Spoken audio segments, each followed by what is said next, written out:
All right, so we survived. Did we? I don't know about that. Yeah, you see, we're getting up now. Oh, okay. Yeah, that was a shock. Some, yeah, as you saw, GLaDOS as a potato got carried off by a bird. I said anybody's bird about the bird. I fucking knew it! I fucking knew it! You had to take the low road, the lowest of all low roads, good sir. I am disappointed.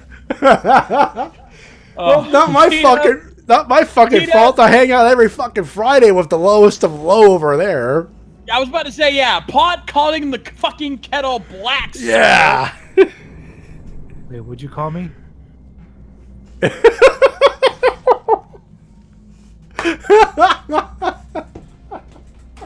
heard what you said.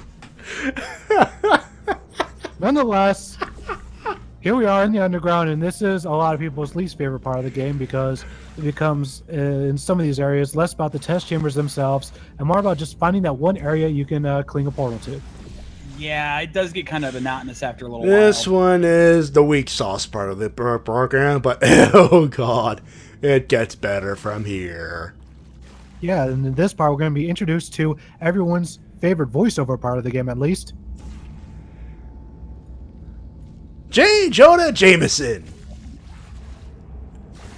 In a way, yes. Well, it's the same actor. Same actor, same death. Yeah, and I think we can all agree that this is that this actor is the best version of J. Jonah Jameson. You're getting no argument for me. No. Has there ever been a better portrayal? By the way, can I just say I really dig the music right here. It's got a good atmospheric vibe to it. It's not good, you know. Yeah, not it's a powerful song, atmospheric. but it's, Yeah.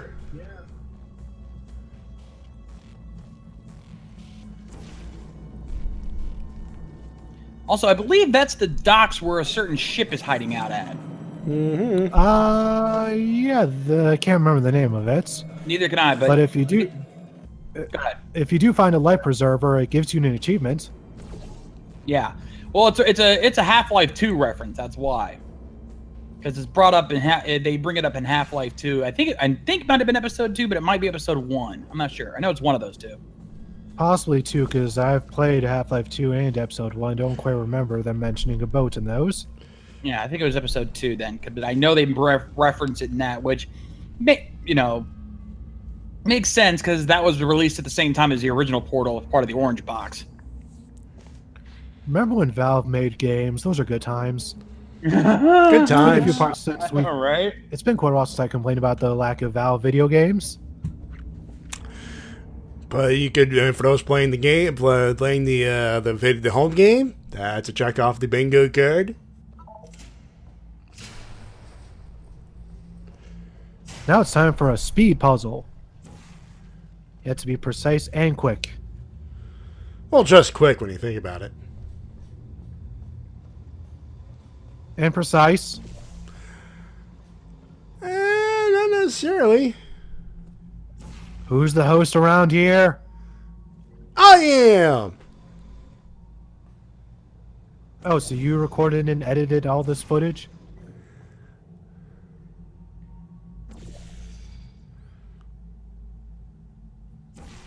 The silence is deafening.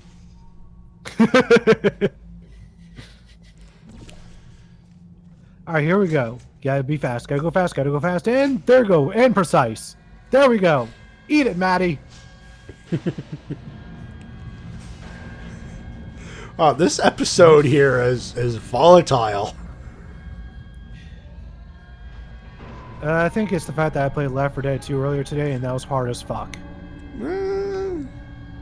Even on easy mode, it's one of the most difficult games I've ever played.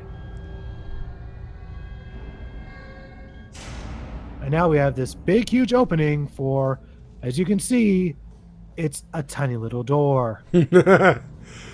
You could smell the Monty Python in this joke. Actually, that's just one of the things that developers want to do. They're like, hey, wouldn't it be funny if we had a big vault door that opened to a really tiny one? It does feel like the kind of thing that Aperture would do, though, when you think about it. Yep. Yeah. And by the way, this game does have developers commentary, and I would recommend going through it with the commentary on because you get to find out so many interesting facts about this game.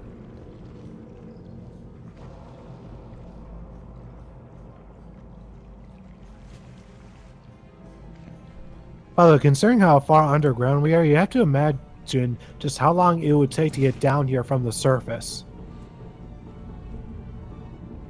A long Yeah. time. Yeah, especially we're when you so consider that far- we're... Go ahead. I was gonna say we're so far underground. I half expect Sans and Papyrus to show up any minute now. Yeah, essentially.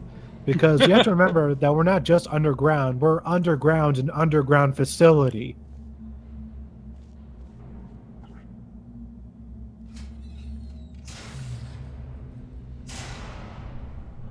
Here we go!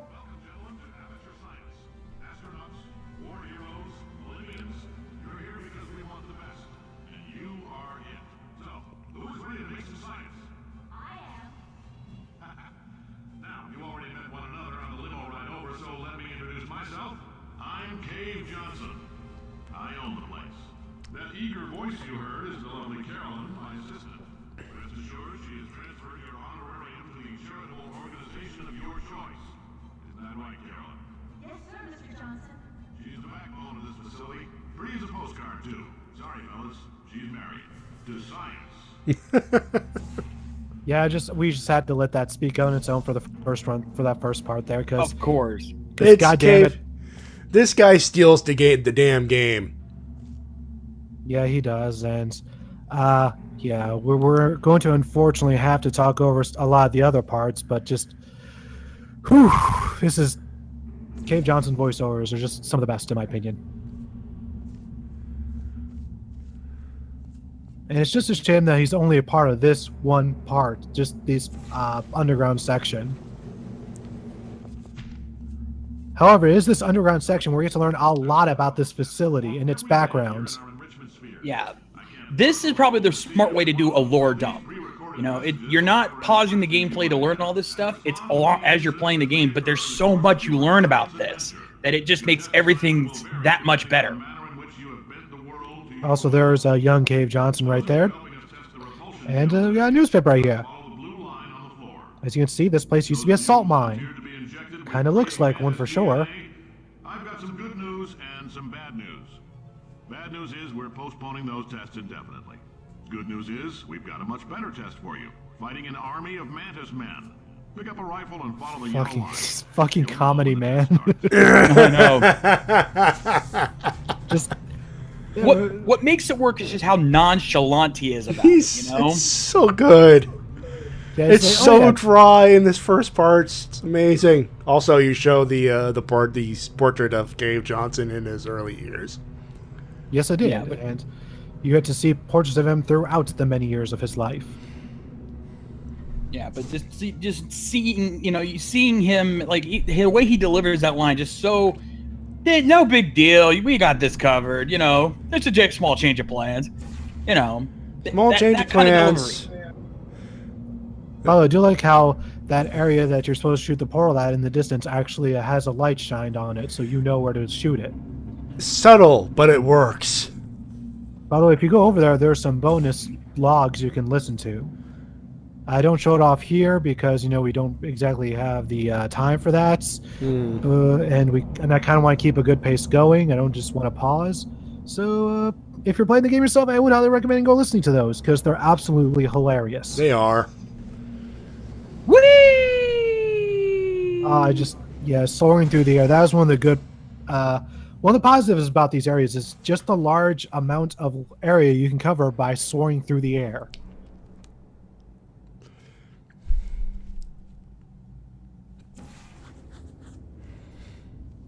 Now, time for some more awesome portal action.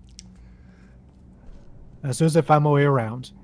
There it is. I'm not a dumb... Yeah, I'm not a dum-dum. You're a dum-dum.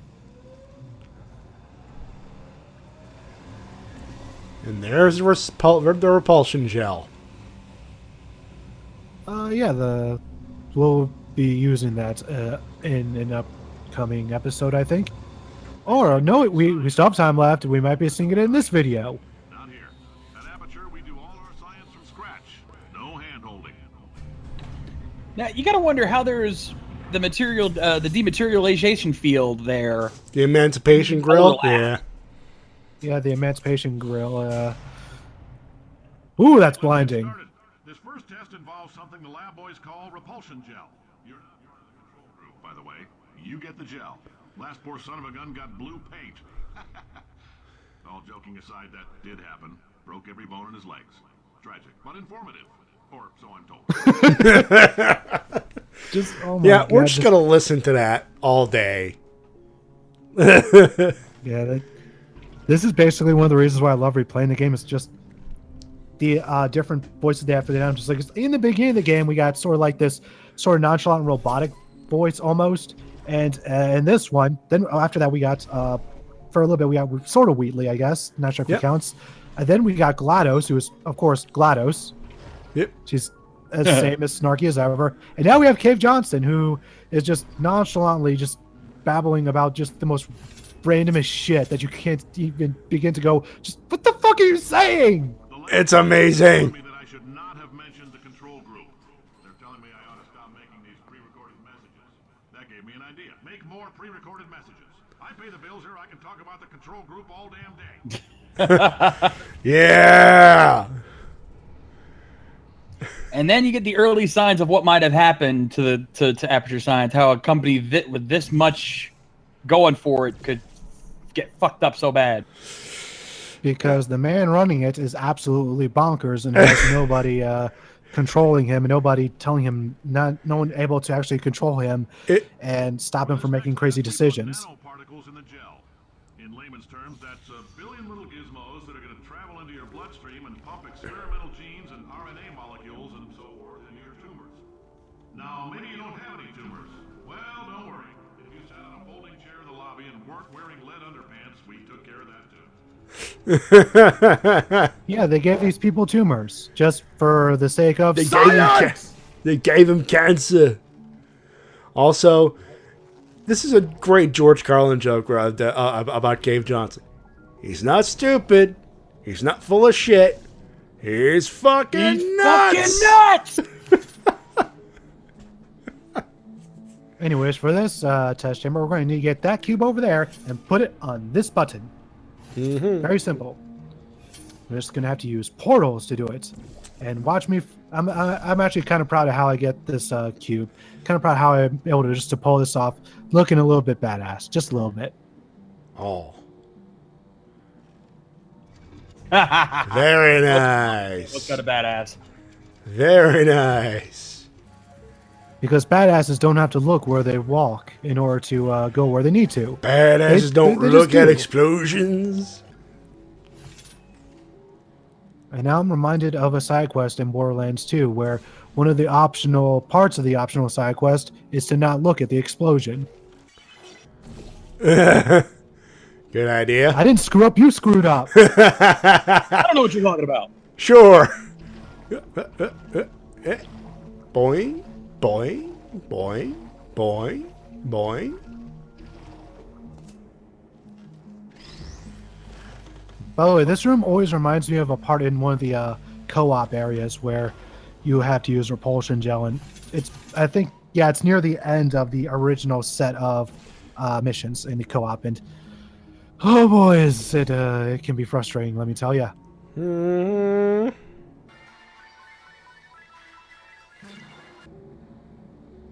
Once again, I didn't screw up. What are you talking about? Sorry,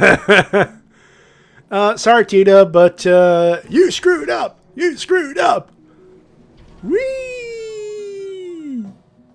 Oh, in case you got covered in that repulsion At the gel, very least, I did fast forward it so you didn't have to sit through it. repulsion gel. I haven't entirely nailed down what element it is yet, but I'll tell you this, it's a lively one, and it does not like the human skeleton. Well, on that frightful thought, we'll see you guys in the next part.